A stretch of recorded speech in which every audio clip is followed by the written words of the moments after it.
আমার তো গরম লাগতেছে না, সবার তো গরম লাগতেছে। আমার তো গরম লাগে, বেশি লাগে। আমার তো গরম লাগে হামদ भाई ताला सबको बनाया मेरे।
যদি কোনো কিছু সমর্থন করে।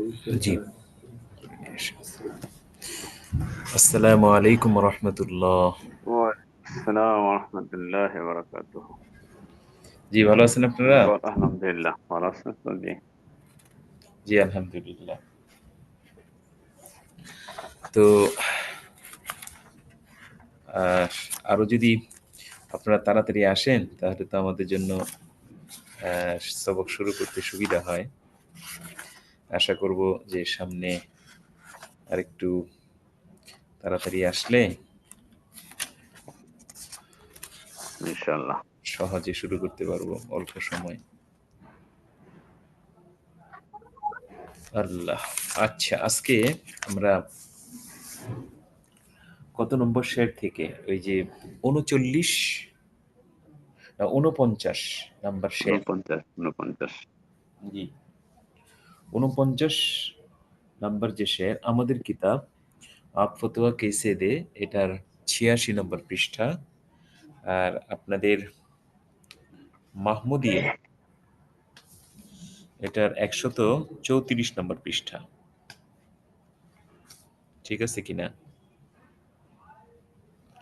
ঠিক আছে, যে আমার কাছে যেটা আসছে এটা হলো 124। আচ্ছা, এই যে মাহমুদিয়া লাইব্রেরি, জি তো আসলে এতে আছে 134 নম্বর পৃষ্ঠা। মাহমুদিয়া লাইব্রেরিতে যেটা মানে ছাপানো হয়েছে, এটার মধ্যে শেয়ারের নাম্বার নাই, নাম্বার দিলে তো ভালো হইতো। আচ্ছা, তো আজকে শেয়ারের বিষয়বস্তু পূর্বেরটার সাথে তো মানে মোনাসাবাত অবশ্যই আছে। যে আল্লামা শামী রহমতুল্লাহ আলাই তিনি বলবেন যে এখানে 9টা শেয়ারের মধ্যে তিনি এমন কিছু মূলনীতি একত্র করেছেন যেগুলোকে উলামায়ে কেরাম তাদের নিজস্ব কিতাবে বিভিন্ন জায়গায় ছড়িয়ে ছিটিয়ে উল্লেখ করেছেন। বিভিন্ন উলামায়ে কেরাম তাদের কিতাবে এই নিয়মাবলীগুলো বা উসুলগুলো বিভিন্ন জায়গায় ছড়িয়ে ছিটিয়ে উল্লেখ করেছেন। এগুলোকে আল্লামা শামী রহমতুল্লাহ আলাই এই 9টা শেরের মধ্যে জমা করেছেন এবং একত্র করেছেন ছাত্রদের ফায়দার জন্য। তো অনেকগুলো বিষয় এখানে উল্লেখ করা হয়েছে। আহ, তার মধ্যে একটা ছিল যে ইবাদতের ক্ষেত্রে মুতলাকান ইমাম আজম রহমতুল্লাহ আলীর কৌলের উপরে ফতোয়া হবে। তখন পর্যন্ত আহ, যারা আসহাবে তাসি তারা অন্য কোনো মতকে তাসি না করবেন ততক্ষণ পর্যন্ত মুতলাকান ইমাম আজম রহমতুল্লাহ আলীর কৌল ইবাদতের ক্ষেত্রে গ্রহণযোগ্য হবে। এরপরে বলা হয়েছিল যে কাজার ক্ষেত্রে ইমাম আবি ইউসুফ রহমতুল্লাহ আলের কৌল গ্রহণযোগ্য হবে। কাজার ক্ষেত্রে শাহাদতের বিষয়টাও চলে আসে। তো কাজা এবং শাহাদতের ক্ষেত্রে ইমাম আবি ইউসুফ রহমতুল্লাহ আলের কৌল গ্রহণ করা হবে। আর দাবিল আরহামদের মাসলার ক্ষেত্রে ইমাম মোহাম্মদ রহমতুল্লাহ আলের আহ, মত গ্রহণ করা হবে। তো 3টা। এরপরে বলা হয়েছিল যে ইস্তেহসান এবং কিয়াস, এই 2টা বিষয় যখন জমা হবে তখন কিয়াসের উপরে ইস্তেহসানকে প্রাধান্য দেওয়া হবে, কয়েকটা মাসলা ব্যতীত। তারপরে বলা হয়েছিল যে জাহরি রিবায়া, সেখানে যদি কোনো বর্ণনা থাকে তাহলে সেই বর্ণনাকে গ্রহণ করা হবে, এর বিপরীত বর্ণনাকে গ্রহণ করা হবে না। আরেকটা বলা হয়েছিল যে এই দিরায়া তথা কিয়াস এর মুয়াফিক যদি কোনো রিওয়ায়াত চলে আসে তাহলে সেই ক্ষেত্রে ওই কিয়াস অনুযায়ী ফায়সালা প্রদান করা হবে। অর্থাৎ 2 ধরনের বর্ণনা, একটা কিয়াস সম্মত আর একটা কিয়াস সম্মত না, তাহলে যেটা কিয়াস সম্মত সেটা গ্রহণযোগ্য হবে। এরপরে আরেকটা বলা হয়েছিল যে কোনো একজন মুসলমানের উপর থেকে কুফুরির যে দাব্বা, কুফুরির যে কালিমা, তো এটাকে দূর করার জন্য যদি জয়ীফ কোনো কথারও আশ্রয় নিতে হয় তাহলে সেই ক্ষেত্রে সেটাই নেওয়া হবে, এরপরও একজন মুসলমানকে কুফরের দিকে নিসবত করা হবে না। তাহলে এখানে 7টা উসুল উল্লেখ করা হয়েছে, আরো কয়েকটা এখানে উল্লেখ করা হইতেছে। আচ্ছা, তারপর একটা হলো ওয়াকুল্লু মা রাজা আনহু আল মুজতাহিদ সারা কামানসুখিন ফাগাইরুহু উতুমিদ। আচ্ছা, তো ওয়াকুল্লু মা রাজা আনহু আল মুজতাহিদ, প্রত্যেক ওই মত, যে মত থেকে একজন মুজতাহিদ প্রত্যাবর্তন করেছেন, প্রত্যেক ওই মত, যে মত থেকে একজন মুজতাহিদ প্রত্যাবর্তন করেছেন, সারা কামানসুখিন, তো ওইটা কেমন যেন মানসুখের মতো হয়ে গিয়েছে। সারা কামানসুখিন, এটা কেমন যেন মানসুখ হয়ে গিয়েছে, রহিত হয়ে গিয়েছে। মুস্তাহিদ যদি কোনো একটা মত থেকে তিনি রুজু করেন, তাহলে ধরে নেওয়া হবে যে ওই রুজুকৃত মতটা এটা মানসুখ হয়ে গেছে, রহিত হয়ে গেছে। ফাগাইরুহু উতুমিদ, সুতরাং যে মত থেকে তিনি রুজু করেছেন, এটার বিপরীত যে মতটা আছে, সেই মতটা গ্রহণযোগ্য হবে। ফাগাইরুহু উতুমিদ, সুতরাং তার বিপরীত যে মতটা আছে, তো সেই মতটা গ্রহণ করা হবে, সেই মতের উপরে আস্থা রাখা হবে। তাহলে এখানে বোঝানো হইল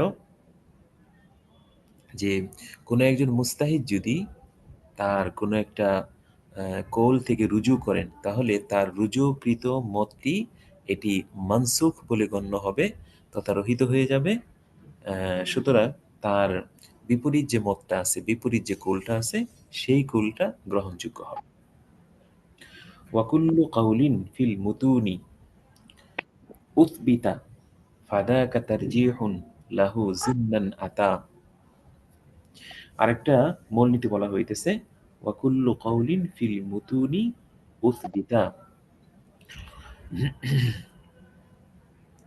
প্রত্যেক ওই উক্তি বা ওই রায়, ফিল মুতুনি উথবিতা, যেই মতকে মতন তথা মূল পাঠের মধ্যে আনা হয়েছে, প্রত্যেক ওই রায় বা ওই মত যেটাকে মতনের মধ্যে, মতন মানে মূল পাঠ, মতনের মধ্যে উৎবিতা আনা হয়েছে, গ্রহণ করা হয়েছে, ফাদালিকা তারজিহুন লাহু, এটা ওই মতটি তারজি পাওয়ার একটা দলিল, জিমনান আতা, পরোক্ষভাবে একটা দলিল রূপে এসেছে। ফাদাকা তারজিহুন লাহু, এটা তার জন্য তারজিহের একটা দলিল, জিমনান আতা, যেটা পরোক্ষভাবে এসেছে। মানে কোনো একটা মত যদি মতনের মধ্যে থাকে, মূল পাঠের মধ্যে থাকে, তাহলে এই মূল পাঠের মধ্যে থাকা, মতনের মধ্যে থাকা, এটাই পরোক্ষ একটা দলিল যে এটা তারজি পাওয়ার যোগ্য। সুতরাং মতনের মধ্যে একটা মাসলা আর সরার মধ্যে একটা মাসলা, তাহলে আপনি অবশ্যই সরার মাসলার উপরে মতনের মাসলাকে প্রাধান্য দিবেন, কারণ মতন কিতাবগুলোর মধ্যে মানে মূল যে মাযহাব, ওই মাযহাবের আকওয়াল নকল করার মানে বাধ্যবাধকতা থাকে। সুতরাং সরা এবং মতন যদি মনে করেন সেটা ওই জামানার পরিবর্তনের কারণে পরিবর্তন হয়েছে, এই ধরনের মাসলা না হয়, অথবা এটা নতুন মুহাক্কিক যারা, তাদের নতুন কথা যদি না হয়, তাহলে সেই ক্ষেত্রে সরাহের তুলনায় মতুনের মাসলাগুলোকে প্রাধান্য দেওয়া হবে। তো ওয়াকুল্লু কাউলিন, প্রত্যেক ওই রায়, ফিল মুতুনি উসবিতা, যেটা মতনের মধ্যে, মূল পাঠের মধ্যে নেওয়া হয়েছে, তো ফাদাকা তারজিহুন লাহু, এটা তার জন্য তারজিহের দলিল, জিমনান আতা, পরোক্ষভাবে, এটা তার তারজিহের দলিল পরোক্ষভাবে, এটা তার পরোক্ষভাবে তারজিহের দলিল বহন করতেছে। ফারুজ্জিহাত আলা শুরুহি ওয়া শুরুহু আলাল ফাতাওয়া আল কিদামি মিন দাওয়াতি রুজুহিন। ফারুজ্জিহাত আলা শুরুহি। সুতরাং মতনের মধ্যে উল্লেখিত মতকে সরার মধ্যে উল্লেখিত মতের উপরে প্রাধান্য দেওয়া হবে। তো দেখেন ফারুজ্জিহাত মানে ফারুজ্জিহাত মা ফিল মুতুন আলা মা ফি শুরুহ। তো ফারুজ্জিহাত আলা শুরুহ, সুতরাং মতনের মধ্যে যেই মতটি আছে এই মতকে সরার মধ্যে যেই মত আছে সেই মতের উপরে প্রাধান্য দেওয়া হবে। ওয়াশুরু আলাল ফাতাওয়া আল কিদাম, এমনিভাবে সরার মধ্যে যে রায় আছে এই রায়কে প্রাধান্য দেওয়া হবে আলাল ফাতাওয়া আল কিদাম মিন যাতি রুজুহিন, তারজি প্রাপ্ত পুরাতন ফতোয়ার সিদ্ধান্তের উপর। তারজি প্রাপ্ত পুরাতন ফতোয়ার কিতাবের রায়ের উপর। মনে করেন যে ফতোয়া কিতাব লেখা হয়েছে, যেটা যখন লেখা হয়েছে তখন হয়তো এটার মাসলাগুলো তারজি প্রাপ্ত ছিল, কিন্তু এটা অনেক আগের। এমন যদি হয় তাহলে সেই ক্ষেত্রে ওই সরা নামক যে সমস্ত কিতাব আছে এই সমস্ত কিতাবের মধ্যে যে মতটা উল্লেখ করা হয়েছে এই মতটাকে ওই তারজি প্রাপ্ত পুরাতন ফতোয়ার কিতাবের মধ্যে যে মত আছে ওই মতের উপরে প্রাধান্য পাবে। তো ফারুজ্জিহাত আলা শুরুহি ওয়া শুরুহু আলাল ফাতাওয়া কিদামি মিন দাতি রুজুহিন।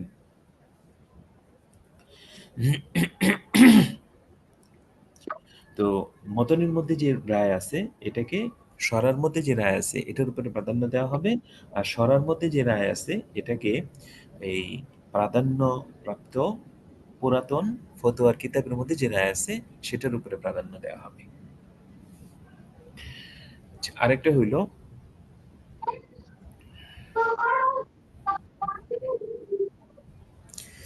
আপনাদের আওয়াজ হইতেছে। আচ্ছা আমি আওয়াজটা করে দিই। জি, আরেকটা হইল মা লাম ইয়াকুন সিওয়াহু লাফজান সুহিহা ফাল আরজাহু আল্লাযী বিহি ক্বাদ সুররিহা। আচ্ছা, মা লাম ইয়াকুন সিওয়াহু লাফজান সুহিহা, যে মতনকে তারজি দেওয়া হবে, মানে মতনের রায়কে তারজি দেওয়া হবে মা লাম ইয়াকুন সিওয়াহু লাফজান সুহিহা, যতক্ষণ পর্যন্ত এই মতন ব্যতীত কোনো মতকে সুস্পষ্টভাবে তাসহি না করা হবে। এখন যদি এমন হয় যে মতনের মধ্যে যে মতটা আছে এই মতের বিপরীত মত যেটা মতনের মধ্যে নাই অন্য জায়গায় আছে, ওই মতকে যদি আসহাবে তাসহিগণ তাসহি করে থাকেন তাহলে কিন্তু সেই ক্ষেত্রে মতনের উপরে ওই তাসহিকৃত যে মতটি যেটা অন্য জায়গায় আছে মতনের মধ্যে নেই ওই মতটাকে তারজি দেওয়া হবে। তাহলে দেখেন মা লাম ইয়াকুন সিওয়াহু লফজান সুহিহা, যতক্ষণ পর্যন্ত মতন ব্যতীত মতকে সুস্পষ্টভাবে তাসহি করা না হবে। তো যদি মনে করেন মতনের বাহিরের মতকে সুস্পষ্টভাবে তাসহি করা হয় তাহলে কিন্তু মতনের বাহিরের মতকেই গ্রহণ করা হবে। ফাল আরজাহ আল্লাযী বিহি ক্বাদ সুররিহা। এখন যদি এমন হয় যে মতনের বাহিরের যে মত সেই মতকে উলামায়ে কেরাম তাসহি করেছেন, এমন যদি হয় ফাল আরজাহ আল্লাযী বিহি ক্বাদ সুররিহা, তাহলে সেই ক্ষেত্রে প্রাধান্যপ্রাপ্ত মত হবে সেটা যেটাকে উলামায়ে কেরাম স্পষ্টভাবে তাসরিহ করেছেন বা যেটাকে উলামায়ে কেরাম কর্তৃক তাসরিহ করা হয়েছে ওই মতটাই প্রাধান্য পাবে। তাহলে এখানে দেখেন অনেকগুলো মানে মূলনীতি উল্লেখ করা হয়েছে। এই মূলনীতিগুলো আপনারা আপনাদের কিতাবের মধ্যে সরার মধ্যে উল্লেখ আছে। আচ্ছা, এখানে একটা বিষয় এই যে বলা হয়েছে যে রেবায়াতের মধ্যে যখন একতেলাফ দেখা দিবে তখন দিরায়াত অনুযায়ী ফায়সালা প্রদান করা হবে। তো দিরায়াত শব্দের অর্থ কি? তো দিরায়াত শব্দের অর্থ কেউ কেউ বলছেন কিয়াস, আর কেউ কেউ বলছেন দলিল। অর্থাৎ রেওয়ায়াতের মধ্যে যখন ভিন্নতা দেখা দিবে তখন দলিলের প্রেক্ষিতে এই দুইটার মধ্যে থেকে যে কোনো একটাকে তারজিহ দেওয়া হবে। আর কেউ কেউ বলছেন এখানে দেরায়াত দ্বারা কিয়াস উদ্দেশ্য, অর্থাৎ যে বর্ণনাটা কিয়াস সম্মত হবে সেটা প্রাধান্য পাবে। আচ্ছা, উম, এরপরে এই যে এখানে যে বলা হয়েছে যে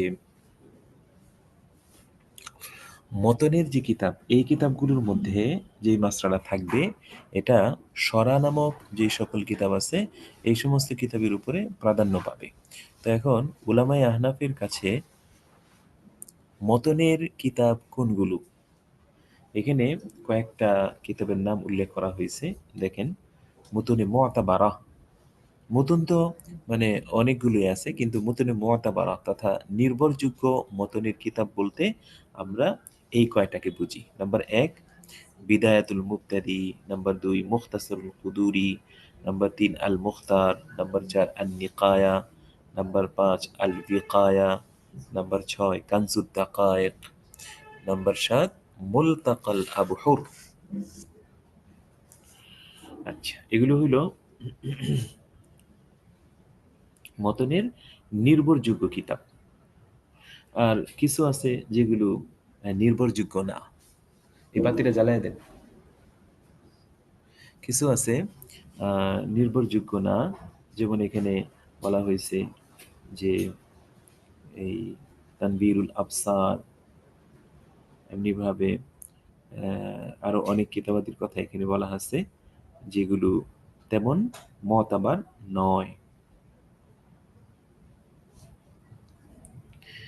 আচ্ছা, এরপরে দেখেন আমরা ৫৩ নম্বর যে শের, এই শের থেকে আমরা পড়া শুরু করব।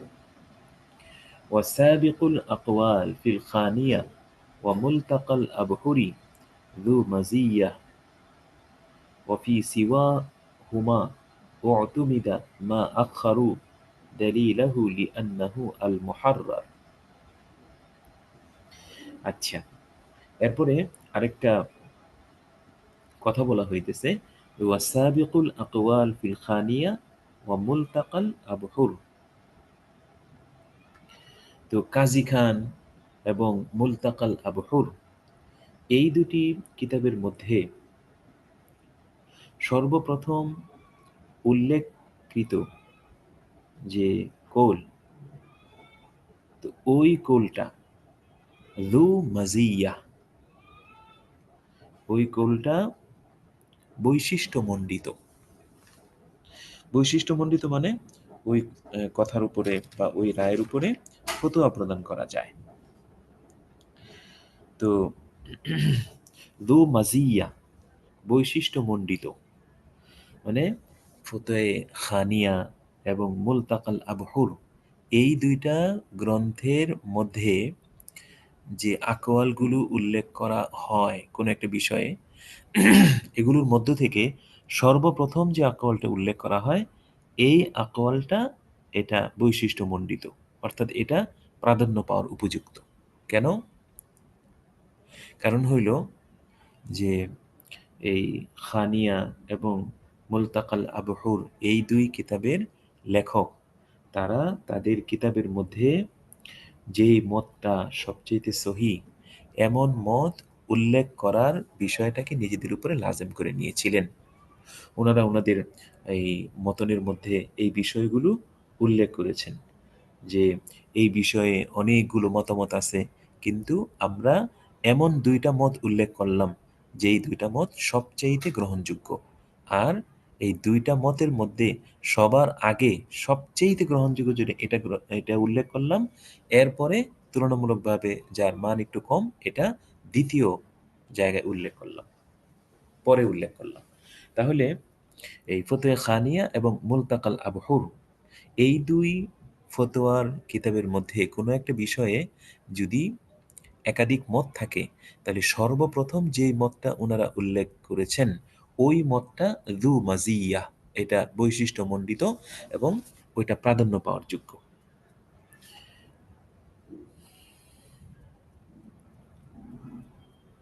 কারণ ওই যে মুলতাকাল আবহুর মুসান্নিফ উনি তার মুকদ্দমার মধ্যে লিখছেন কাদ্দামতু মিন আকাবিলিহিম মা হুয়াল আরজাহ ওয়া আখারতু গায়রাহু।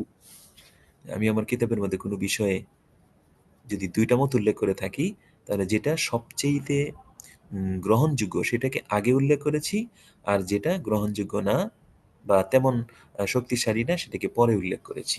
তাহলে উনাদের বই লেখার এবং কিতাব লেখার এটা একটা তর্জ, এটা একটা রীতি, যে যেটা গ্রহণযোগ্য মত এটাকে আগে উল্লেখ করেন, আর যেটা তুলনামূলকভাবে কম গ্রহণযোগ্য এটাকে ওনারা পরে উল্লেখ করেন। وفي سواهما اعتمد ما أخر دليله لأنه المحرر। তো এই দুটি কিতাব ব্যতীত এই দুটি কিতাব ব্যতীত অর্থাৎ এই খানিয়া এবং মুলতাকাল আবহুর, এই দুইটা কিতাব ব্যতীত অন্যান্য কিতাব, অন্যান্য কিতাব কি আছে? যেমন মনে করেন হেদায়া বলেন, বাদায়ে, শুরুহে হেদায়া এবং শুরুহে কানজ ইত্যাদি। তো এই দুইটা কিতাব ব্যতীত অন্যান্য কিতাবের ক্ষেত্রে বলা হয়েছে ও অতমিদা মা আখারু দালিলা। তো ওই মতের উপরে এতেমাদ করা হয় যার দলিলকে ওনারা শেষে উল্লেখ করেন, যার দলিলকে ওনারা শেষে উল্লেখ করেন। তো এই দুইটা কিতাব ব্যতীত অন্যান্য কিতাবের ক্ষেত্রে ও অতমিদা, ওই কৌলের উপরে নির্ভর করা হয় বা আস্থা রাখা হয় মা আখারু দালিলা, যার দলিল তারা শেষে উল্লেখ করেছেন। কেন? লিআন্নাহু আল মুহাররার, কারণ সেটাই হলো বিশুদ্ধ মত। কারণ এই হেদায়া বাদায়ে, শুরুহে হিদায়া, শুরুহে কানজ, এই সমস্ত কিতাবের লেখকদের তর্জ হইল যে ওনারা যেটা দুর্বল মত এটা আগে উল্লেখ করেন, দুর্বল মতগুলো আগে উল্লেখ করার পর তারপরে ওনারা দালিলিকভাবে যে মতটা সবচেয়ে শক্তিশালী এটাকে ওনারা পরে উল্লেখ করেন, যাতে করে এই শক্তিশালী মতের দলিলও পেশ করা যায়, আবার ইতিপূর্বে যত জয়ীফ আকওয়াল ছিল এগুলোর সমুচিত জবাবও দেওয়া যায়। এই জন্য ওনাদের রীতি হইল যে যেই মতটা সবচেয়ে গ্রহণযোগ্য এই মতের দলিল ওনারা শেষে উল্লেখ করে থাকেন। লিআন্নাহু আল মুহাররার, কেননা সেটা ওনাদের নিকট গ্রহণযোগ্য এবং বিশুদ্ধতম। কামা হুয়াল আদাতু ফিল হিদায়া ওয়া নাহবিহা লিরাজিহিত তিরায়া।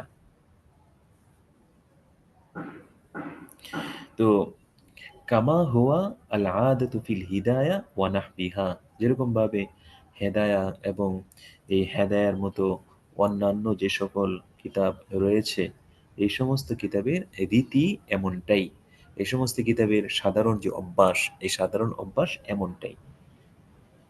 হেদায়া বাদায়া, শুরুহে হিদায়া, শুরুহে কান, তো এগুলোর সাধারণ রীতি হইল এরকম কি, ওই যে যেই মতটা সবচেয়ে গ্রহণযোগ্য সেটাকে ওনারা সবার শেষে উল্লেখ করেন।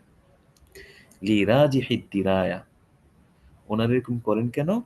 কারণ দলিল রাজে হওয়ার কারণে, লিরাজিহিদ দিরায়া, দলিল রাজে হওয়ার কারণে ওনারা এই পদ্ধতি অবলম্বন করে থাকেন। অর্থাৎ যে আকওয়ালগুলো আছে এই আকওয়ালগুলোর মধ্য থেকে যেই আকওয়ালের দলিল সবচেয়ে শক্তিশালী ওনাদের নিকট মনে হয়, তো ওই মতকে দলিল সহ সবার শেষে উল্লেখ করেন।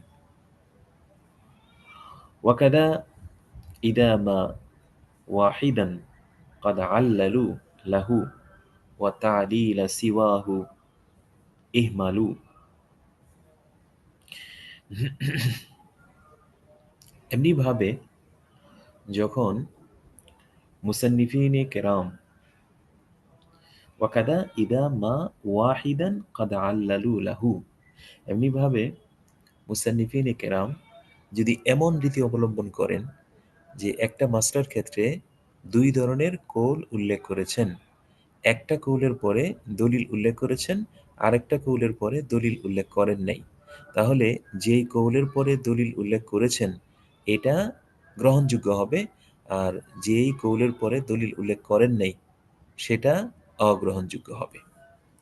ওয়াকাদা এমনিভাবে ইদা মা ওয়াহিদান কদ আল্লালু লাহু, দুইটা মতের মধ্য থেকে কোনো একটা মতের যদি ওনারা মুসান্নিফিনে কেরাম যদি দলিল পেশ করেন, আল্লালু লাহু, ওই একটা মতের যদি দলিল পেশ করেন, ওয়া তা'দিলা সিওয়াহু ইহমালু, এবং ওই যে একটা মত যেটা দলিল পেশ করেছেন এটা ব্যতীত অন্য যে মত আছে ওই অন্য মতের দলিল ইহমালু ওনারা পরিত্যাগ করেন, অন্য মতের দলিল ওনারা উল্লেখ যদি না করেন, তাহলে সেই ক্ষেত্রে দুইটা মতের মধ্য থেকে যেই মতের পক্ষে ওনারা দলিল পেশ করেছেন ওই মতটা এটা গ্রহণযোগ্য হবে। তাহলে এখানে আহ, দুইটা তিনটা দলিল বলা হইল।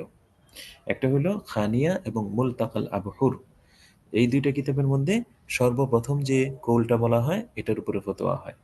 আর এই দুইটা কিতাব ব্যতীত অন্যান্য কিতাব যেমন হিদায়া, শুরুহে হিদায়া ইত্যাদির ক্ষেত্রে যেই মতটা সবার শেষে উল্লেখ করা হয় এটা প্রাধান্য পায়।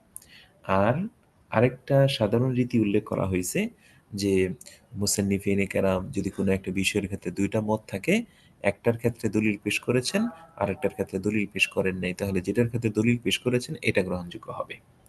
তাহলে একটা বিষয় পরিষ্কার হইতেছে যে মাঝখানে যদি কোনো মানে আহ, মত উল্লেখ করেন তাহলে এই মাঝখানের মতের উপরে কখনো ফতোয়া হবে না, এই বিষয়টা এটা পরিষ্কার।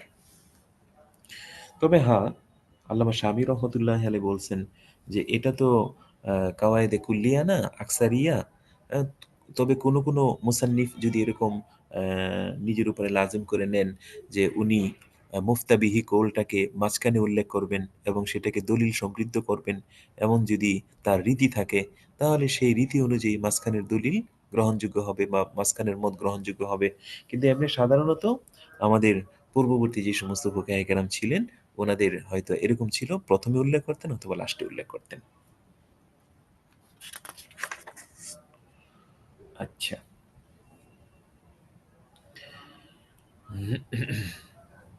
তো ওয়াহাইতুমা ওয়াজাদতা কাউলাইনে ওয়াকাদ সুহিহা ওয়াহিদুন ফাদাকা আল মুতামাদ। এখন আরেকটা বিষয় বলা হইতেছে যে যেখানেই আপনি দুইটা মত পাবেন, ওয়াহাইতুমা ওয়াজাদতা কাউলাইন, যেখানে আপনি দুইটা মত পাবেন, ওয়াকাদ সুহিহা ওয়াহিদুন, আর এই দুইটা মতের মধ্য থেকে একটাকে তাসিহ করা হয়।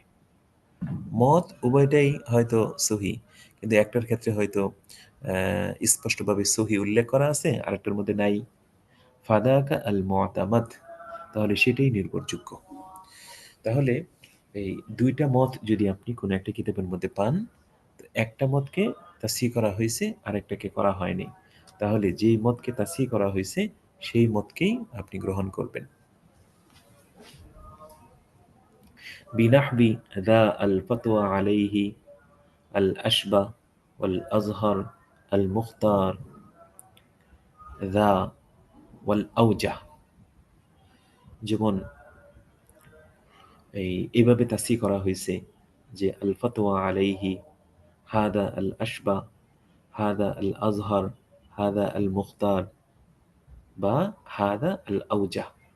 তো এই ধরনের শব্দের মাধ্যমে যদি দুইটা মতের মধ্য থেকে কোনো একটাকে যদি তাসিহ করা হয় তাহলে সেটাই গ্রহণযোগ্য হবে।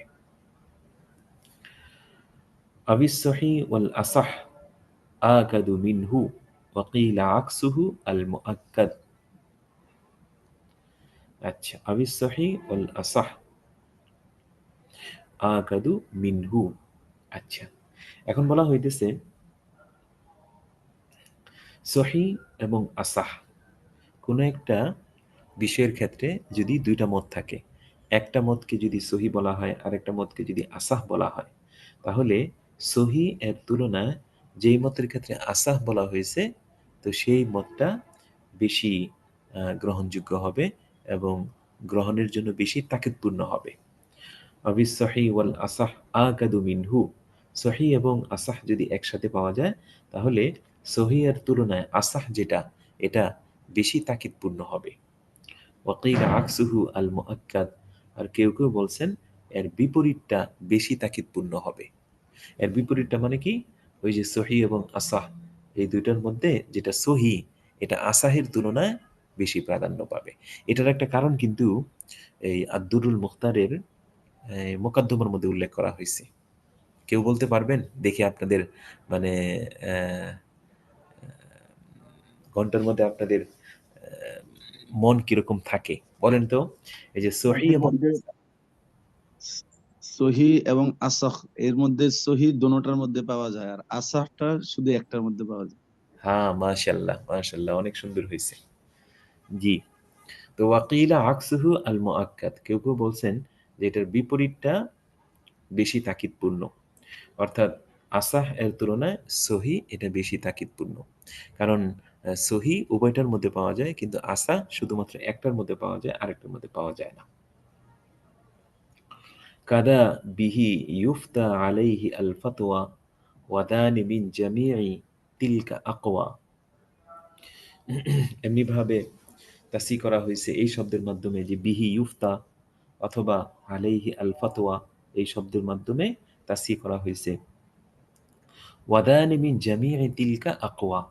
আর এই দুটি শব্দ, অর্থাৎ বিহি ইউফতা আলাইহি আল ফাতওয়া, এই দুটি শব্দ মিন জামিই তিলকা, ইতিপূর্বে যত শব্দ উল্লেখ করা হয়েছে এই সকল শব্দের তুলনায় এই দুটি শব্দ আকওয়া, বেশি শক্তিশালী। আচ্ছা, তো এখানে আল্লামা শামী রহমতুল্লাহ আলী বিভিন্ন ফতোয়ার কিতাব থেকে অনেকগুলো মানে তারজি এর আলফাজ তিনি এখানে উল্লেখ করেছেন। এখানে আমাদের এখানে ওই 13টা শব্দ আছে, যেমন মনে করেন আলাইহি আল ফাতওয়া, বিহি ইউফতা, বিহি নাখুদু, আলাইহি আল ইতিমাদ, আলাইহি আমালুল ইয়াউম, আলাইহি আমালুল উম্মা, হুয়া সহিহ, হুয়াল আসাহ, হুয়াল আজহার, হুয়াল মুখতার ফি জামানিনা, হুয়া ফাতওয়া মাশাইখিনা, হুয়াল আশবা, হুয়াল আউজা, এই ধরনের শব্দ উল্লেখ করা হয়। আর কিছু কিছু শব্দ আছে যে একটা আরেকটার তুলনায় বেশি শক্তিশালী, যেমন এখানে বলা হয়েছে যে এই লফজে ফতোয়া, এটা লফজে সহি, আসা এবং আসবা এগুলোর চাইতে বেশি শক্তিশালী ফতোয়া শব্দটা।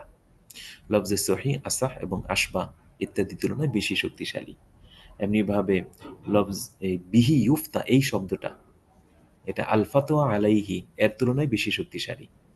অর্থাৎ কোনো একটা বিষয়ে যদি দুইটা মত থাকে, আর কোনো একটা মতের ক্ষেত্রে যদি বলা হয় বিহি ইউফতা, আর আরেকটা মতের ক্ষেত্রে যদি বলা হয় আলফাতো আলাইহি, তাহলে বিহি ইউফতা এই শব্দটা আলফাতো আলাইহি এর তুলনায় বেশি শক্তিশালী হবে।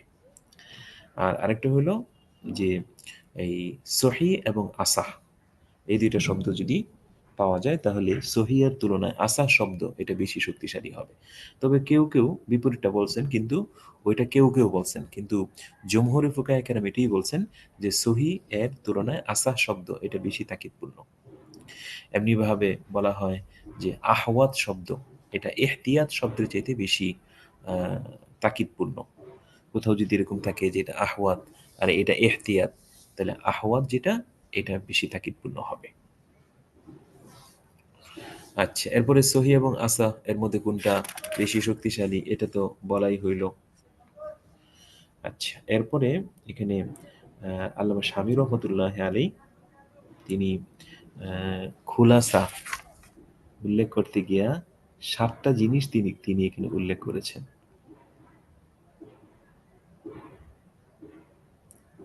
আমরা যদি এই বিষয়টা একটু মানে খেয়াল করি তাহলে অনেকটাই সুন্দর হবে। দেখেন, খুলাসাতুল মারাম, আমাদের এখানে একটা শিরোনাম আছে। এই শিরোনামে আল্লামা শামী রহমতুল্লাহ আলাই এই যে পূর্বে যে আলোচনাটা গেল এই পুরা আলোচনার সারাংশ তিনি উল্লেখ করতে গিয়ে ১, ২, ৩, ৪, ৫, ৬, ৭ এই ৭টা বিষয় তিনি এখানে উল্লেখ করেছেন।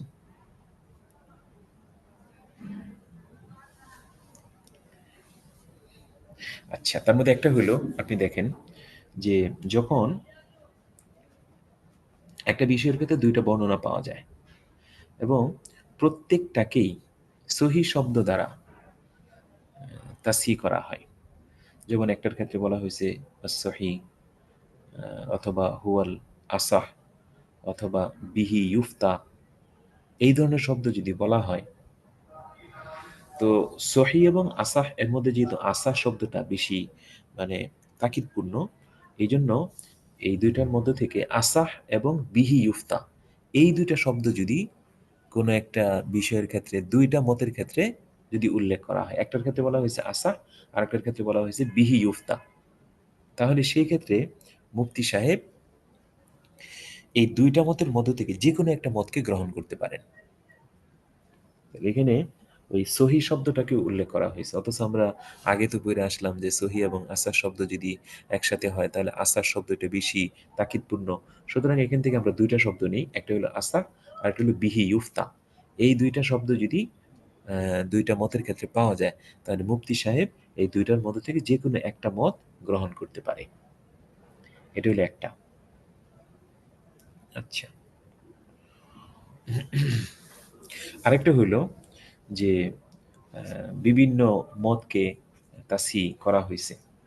তো একটার ক্ষেত্রে যদি ফতোয়া শব্দ থাকে আর অন্যটির ক্ষেত্রে যদি অন্য ধরনের কোনো বক্তব্য থাকে, যেমন সহি থাকলো অথবা আউজা ইত্যাদি শব্দ থাকলো, কিন্তু আরেকটা মতের পরে বলা হয়েছে এটার উপরে ফতোয়া বিহি ইউফতা অথবা আল ফতোয়া আলাইহি, যে ধরনের শব্দই থাকুক, ফতোয়া শব্দ যদি ব্যবহার করা হয় তাহলে সেই ক্ষেত্রে এটাই বেশি গ্রহণযোগ্য হবে। আচ্ছা,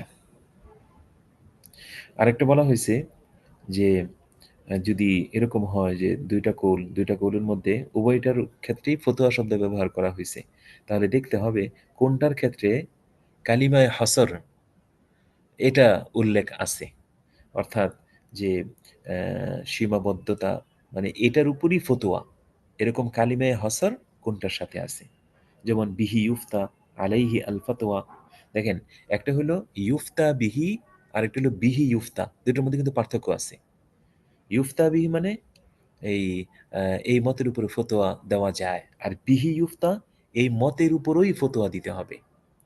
আর আল ফতোয়া আলাইহি এটার অর্থ হলো এর উপরে ফতোয়া দেওয়া হয়, আর যদি বলা হয় আলাইহি আল ফতোয়া তখন অর্থ হবে এর উপরই ফতোয়া প্রদান করা হয়।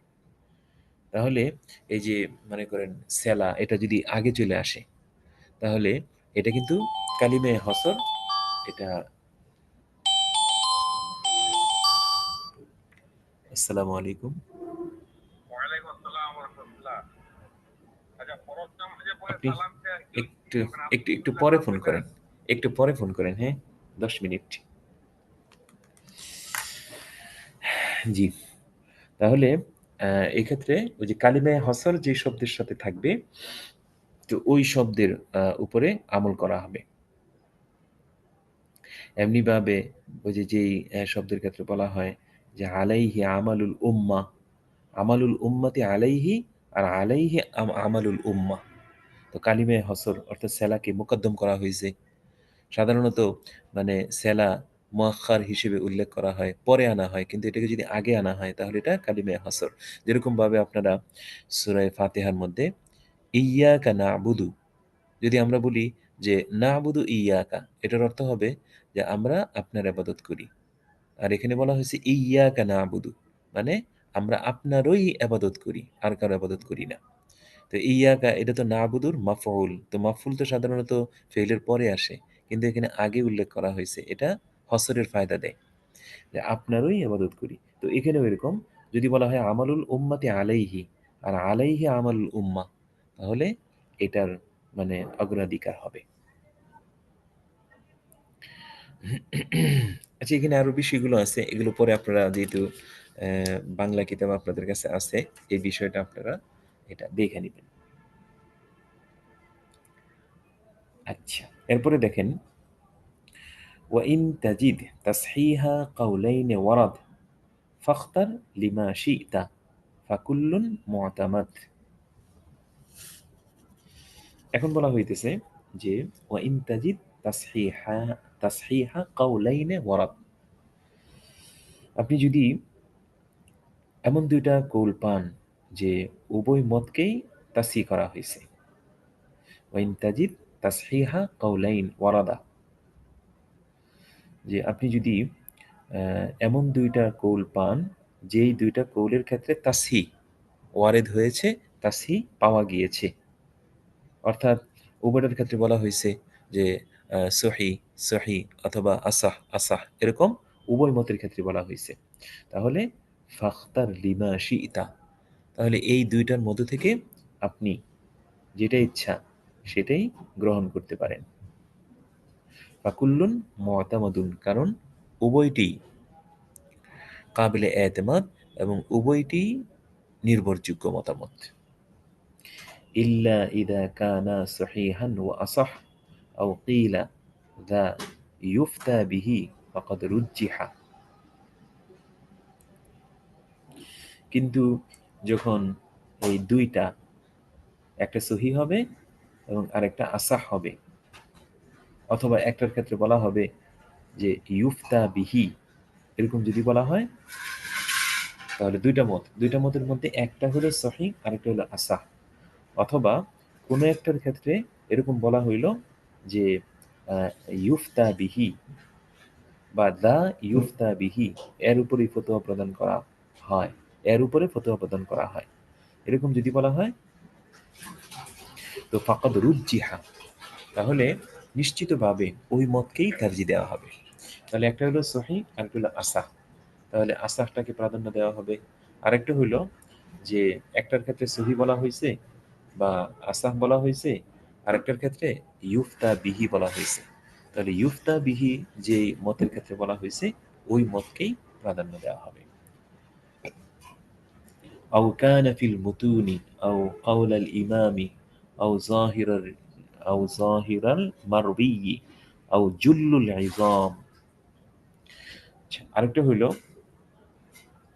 যে দুইটা মত, এই দুইটা মতের মধ্য থেকে একটা হইল মতনের মতামত, আরেকটা হইল সরার মতামত, তাহলে সেই ক্ষেত্রে মতনের মধ্যে যে মতটা উল্লেখ করা হয়েছে সেটাকে প্রাধান্য দেওয়া হবে।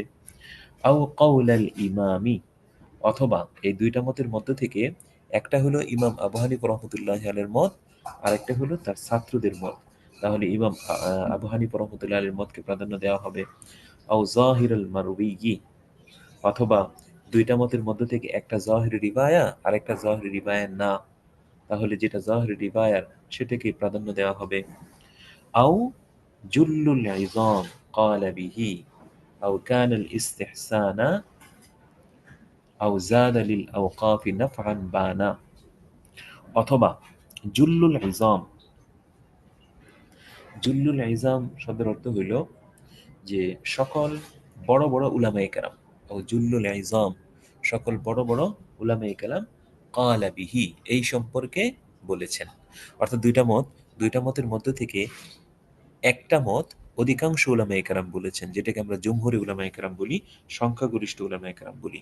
তো সংখ্যাগরিষ্ঠ উলামায়ে কেরাম যেই মতকে গ্রহণ করবেন বা যেই মতের পক্ষে ওনারা সাক্ষ্য দিবেন ওই মতকে গ্রহণ করা হবে। আও কানাল ইস্তিহসানা, অথবা দুইটা মতের মধ্যে থেকে একটা ইস্তিহসান আর একটা কিয়াস, তাহলে ইস্তিহসান সম্বলিত যে মত এটাকে প্রাধান্য দেওয়া হবে। আও জাদা লিল আওকাফি নাফআন বানা, অথবা দুইটা মতের মধ্য থেকে একটা মত সুস্পষ্টভাবে ওয়াকফ সম্পত্তির জন্য বেশি কল্যাণ বয়ে আনে, সুস্পষ্টভাবে ওয়াকফ সম্পত্তির জন্য বেশি কল্যাণ বয়ে আনে, অর্থাৎ দুইটা মত, একটা মত অন্যটির তুলনায় স্পষ্টভাবে ওয়াকফ সম্পত্তির জন্য বেশি কল্যাণ বয়ে নিয়ে আসে, তাহলে যেই মতটি ওয়াকফ সম্পত্তির জন্য কল্যাণ বয়ে নিয়ে আসে তো সেই মতের উপরে ফতোয়া প্রদান করা হবে এবং সেটাকে তারজিহ দেওয়া হবে। যেমন আমরা এটা ওই ফিকহের কিতাবের মধ্যে আনফালিল ফুকারা এইভাবে আমরা এটা উল্লেখ করি। যেমন জাকাতের ক্ষেত্রে কোনো একটা মাসলার ক্ষেত্রে যখন দুইটা মত পাওয়া যায় তখন আমরা বলি যে আনফালিল ফুকারা যেই মতটা হবে ওই মতটা গ্রহণ করা হবে। এমনিভাবে এই ওয়াকফ সম্পত্তির ক্ষেত্রে সুস্পষ্টভাবে বেশি কল্যাণ বয়ে নিয়ে আসে যে মত, ওই মতকে প্রাধান্য দেওয়া হবে। আও কানা দা আওফাকা লিজ্জামানি, অথবা ওই মতকে প্রাধান্য দেওয়া হবে যেটা যুগ উপযোগী। দুইটা মত, একটা মত হয়তো আগের যুগের, আরেকটা মত হয়তো এরকম যেটা যুগের সাথে যায় বা যুগের সাথে মিলে যায়, যুগ উপযোগী হয়। আও কানা দা আওফাক লিজ্জামান, যেটা এই যে মতটা বর্তমান যুগের সঙ্গে বেশি উপযোগী, ওই মতকে তারজিহ দেওয়া হবে। আও কানা দা আওদাহ ফিল বুরহান, অথবা ওই মতটা যদি দলিলের ক্ষেত্রে সবচেয়ে স্পষ্ট হয়। আও কানা দা আওদাহ ফিল বুরহান, বুরহান মানে দলিল, অথবা সেই মতটি যদি দলিলের ক্ষেত্রে সবচেয়ে স্পষ্ট হয়, মানে দালিলিকভাবে যদি সেটা অন্য মতের তুলনায় বেশি শক্তিশালী হয়, বেশি স্পষ্ট হয়, তাহলে সেই মতকেই গ্রহণ করা হবে। হাদা ইদা তাআরাদা আত-তাসহিহ আও লাম ইয়াকুন আসলান বিহি তাসরিহ। এই যে আগে যে নিয়মগুলো বলা হয়েছে এগুলো কখন? হাদা ইদা তাআরাদা আত-তাসহিহ, এই নিয়মাবলী হইল তখন যদি তাসহিহ এর মধ্যে তারুজ দেখা দেয়, অর্থাৎ উভয়টাকেই সহি বলা হয়েছে, তাহলে সেই ক্ষেত্রে এই নিয়মাবলীর মধ্য থেকে কোনো একটাকে ধারণ করে, কোনো একটাকে গ্রহণ করে, দুইটার মধ্যে থেকে যে কোনো একটাকে তারজিহ দেওয়া হবে। তো হাদা ইদা তাআরাদা আত-তাসহিহ, এটা তখন যদি তাসহিহ এর মধ্যে বিরোধ দেখা দেয় তখন। আর কখন? আওয়ালাম ইয়াকুন আসলান বিহি তাসরিহ, অথবা যদি এমন হয় যে কোনো একটা মতের সাথে একেবারেই কোনো তাসহিহ সুস্পষ্টভাবে উল্লেখ নেই। আওয়ালাম ইয়াকুন আসলান বিহি তাসরিহ, অথবা কোনো একটা মতের সাথে একেবারেই তাসহিহ সুস্পষ্টভাবে উল্লেখ নাই, এরকম যদি হয় তখন এই যে পূর্বে যে নিয়মগুলো বলা হয়েছে, তখন এই নিয়মগুলোর মধ্যে থেকে যে কোনো একটা গ্রহণ করে একটা মতকে তারজিহ দিতে হবে। ফানাখুযু আল্লাযী লাহু মুরাজ্জিহ মিম্মা আলিমতাহু ফাহাদা আল আওদাহ। তো যখন এরকম হবে তখন ফানাখুযু আল্লাযী লাহু মুরাজ্জিহ, তখন যখন এই পরিস্থিতি তৈরি হবে তখন আমরা ওই মতকে গ্রহণ করব যেই মতের পক্ষে কোনো মোরাজ্জিহ বিদ্যমান, মানে তারজিহ দেনেওয়ালা, প্রাধান্য দানকারী বিদ্যমান যেই মতের জন্য, তো ওই মতকে আমরা গ্রহণ করব। ফানাখুযু আল্লাযী লাহু মুরাজ্জিহ, তখন আমরা ওই মতকে গ্রহণ করব যেই মতের পক্ষে মোরাজ্জিহ অর্থাৎ প্রাধান্য দানকারী কোনো বিষয় রয়েছে, এমন বিষয় যেই মতের পক্ষে রয়েছে আমরা সেই মতকে গ্রহণ করব। মিম্মা আলিমতাহু, যেটা তুমি এই যে এখনই জানলে, এই যে অনেকগুলো নিয়ম বলা হইলো যেগুলো তুমি এখনই জানলে, ফাহাদা হুয়াল আও ফাহাদা আল আওদাহ, এই যে এই বিষয়গুলো যেগুলো তুমি জানলে এগুলো অত্যন্ত স্পষ্ট বিষয়, অত্যন্ত স্পষ্ট বিষয়, মুফতি সাহেবদের জন্য অত্যন্ত স্পষ্ট বিষয়। তাহলে এখানে দেখেন অনেকগুলো বিষয় উল্লেখ করা হয়েছে। যেমন আল্লামা শামী রহমতুল্লাহ আলাইহি তিনি এখানে এই উজুহে তারজির 10টা কারণ এখানে তিনি উল্লেখ করছেন। উজুহে তারজির 10টা কারণ তিনি এখানে উল্লেখ করছেন। আমরা এই বিষয়গুলো যদি একটু দেখি আমাদের জন্য সহজ হবে। স্পষ্ট করে তিনি 10টা কারণ এখানে উল্লেখ করছেন। তার মধ্যে একটা হইল যে একটা কৌলকে সহি শব্দের দ্বারা তাসহিহ করা হয়েছে, আরেকটাকে আসাহ শব্দ দ্বারা তাসহিহ করা হয়েছে। তো এখানে তো আমরা সবাই জানি যে আসা শব্দটা এটা সহি, এই শব্দের উপরে প্রাধান্য পাবে, এটা তো আমরা সবাই জানি, এটা তো প্রথমটা। আর ২ নম্বরটা হইল যে একটা কৌলকে ফতোয়া শব্দের মাধ্যমে তাসিহ করা হয়েছে আর অন্যগুলোকে অন্য শব্দের মাধ্যমে। এটাও কিন্তু কত হয়েছে যে ফতোয়া শব্দটা যেই মতের সাথে যুক্ত করা হয়েছে ওই মতটা প্রাধান্য পাবে। আরেকটা হলো যে একটা মত মতনের মধ্যে আছে আর আরেকটা মত মতন ব্যতীত অন্যান্য কিতাবের মধ্যে আছে।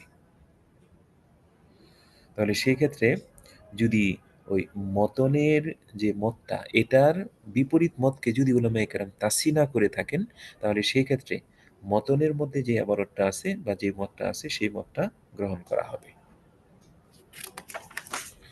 এরপরে ৪ নাম্বার যে একটা মত ইমাম আবু হানিফা রহমতুল্লাহ আলী এর আর আরেকটা মত তার অন্যান্য ছাত্রদের, তাহলে সেই ক্ষেত্রে বলা হয়েছে ইমাম আবু হানিফা রহমতুল্লাহ আলীর যে মত এটাকে প্রাধান্য দেওয়া হবে। আরেকটা বলা হয়েছে একটা হলো জাহিরি রিবায়া, আরেকটা হলো গাইরে জাহিরি রিবায়া। তাহলে জাহিরি রিবায়ার মধ্যে যেটা আছে সেটার উপরে সেটাকে প্রাধান্য দেওয়া হবে। ৬ নম্বর হলো যে দুইটা মত, একটা মতের পক্ষে সকল বড় বড় উলামায়ে কেরাম, আরেকটা মতের পক্ষে এমন উলামায়ে কেরাম নাই, আছেন কিন্তু সংখ্যায় কম অথবা এত বড় বড় উলামায়ে কেরাম না। তাহলে যেই মতের পক্ষে বড় বড় উলামায়ে কেরাম সমর্থন জানিয়েছেন সেই মতকে গ্রহণ করা হবে।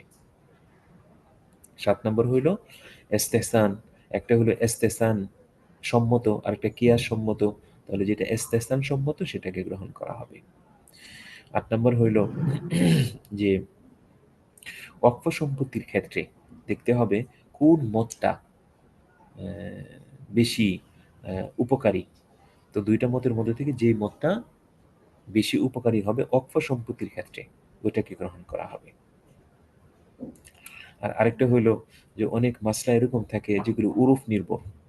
তো উরুফ নির্ভর যে মাসলাগুলো আছে তো এগুলোর ক্ষেত্রে বলা হয় যে যেটা নাকি যুগের সাথে সবচেয়ে বেশি উপযোগী তো সেটাকে গ্রহণ করা হবে। এখানে দুইটা মাসলা উল্লেখ করা হয়েছে, যেমন একটা হলো যে সাক্ষীগণকে তাজকিয়া করা হবে কিনা, অর্থাৎ যে সাক্ষী যারা হাকিমের দরবারে সাক্ষী দিবে এই সাক্ষীগণকে যাচাই বাছাই করা হবে কিনা যে আসলেই তারা সাক্ষী দেওয়ার যোগ্য না যোগ্য না, এটা তাজকিয়া করা হবে কিনা।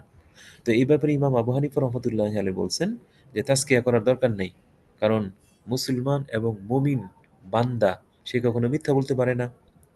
তো এই কথার উপরে ভিত্তি করে ইমাম আবু হানিফা রহমতুল্লাহ আলাইহি বলছেন যে সাক্ষীগণকে তাজকিয়া করা হবে না। কিন্তু পরবর্তীতে যুগ পরিবর্তন হয়েছে, আমানতদারি এগুলো মানুষ থেকে উঠে গেছে। তো যখন সাহাবাইন এর যুগ আসলো তখন মানুষের মধ্যে যখন এই দিয়ানতদারি নাই তখন ওনারা এই তাজকিয়ার শর্ত আরোপ করছেন যে কোনো একজন ব্যক্তি কাজী সাহেবের দরবারে সাক্ষী দিতে হলে তাকে জাস্টিফাই করতে হবে, যাচাই বাছাই করতে হবে আসলেই সে সাক্ষী দেওয়ার উপযুক্ত কিনা। তো ইমাম আবু হানিফা রহমতুল্লাহ চিন্তা করছিলেন উনি মুসলমান, উনি মুমিন, সে আবার মিথ্যা বলে কেমনে? মানে ওনার যুগ যেরকম ছিল সেই অনুযায়ী তিনি ফায়সালা করছেন। কিন্তু পরবর্তীতে সাহাবাইনের যুগ আইসা পরিবর্তন হয়ে গেছে, তখন সাহাবায়ে কেরাম ওই যুগের চাহিদা অনুযায়ী ওনারা বলছেন যে না সাক্ষীকে তাজকিয়া করতে হবে। এমনিভাবে এই যে তালিমে কুরআন ইমামতি কইরা বা আজান দিয়া দিয়া বিনিময় নেওয়া যাবে কিনা।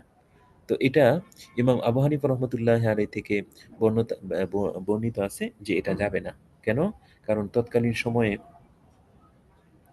এটা ওই বাইতুল মাল থেকে অর্থ দেওয়া হইতো, তাদেরকে ভাতা দেওয়া হইতো। কিন্তু পরবর্তীতে উলামায়ে কেরাম এটাকে যুগের পরিবর্তনের কারণে বলছেন যে জরুরত পরিমাণ টাকা নেওয়ার সুযোগ আছে। তো এগুলো মূলত ওই আ যুগের পরিবর্তনের কারণে এই বিষয়গুলো এরকম হইছে। আচ্ছা, এরপরে আ ওই ১০ নাম্বার যেটা বলা হয়েছে সেটা হলো যে যদি উভয় কৌলের মধ্যে যেটা দালিলিকভাবে সবচেয়ে শক্তিশালী মনে হবে। এখন দালিলিকভাবে শক্তিশালী মনে হবে তো এটার তো জন্য তো দলিল বুঝার ক্ষমতা লাগবে। তো এইজন্য এটা এটা বিশেষ যারা মানে দলিল বুঝে এবং দলিল উপলব্ধি করার যাদের যোগ্যতা আছে তারা এই বিষয়টা করবে। আর যারা মুকাল্লিদ মুফতি তাদের ক্ষেত্রে করণীয় হইল তারা ওই যে যারা দলিল বুঝে তারা যে ফায়সালা প্রদান করে সেই ফায়সালার অনুকরণ করা। বাস আজকে তাহলে এই পর্যন্তই। আমরা অনেকগুলো মানে নিয়ম পড়লাম। তো এর মধ্যে যদি আপনাদের কোনো প্রশ্ন থাকে তাহলে বলতে পারেন। আপনারা আছেন তো? শুধু আমি মানে বইলা যাই, আপনাদের কোনো কথা শোনা হয় না। জি ওস্তাদ, জি আছি আছি ইনশাআল্লাহ। আচ্ছা, আপনাদের কোনো মানে অস্পষ্টতা থাকলে বলতে পারেন।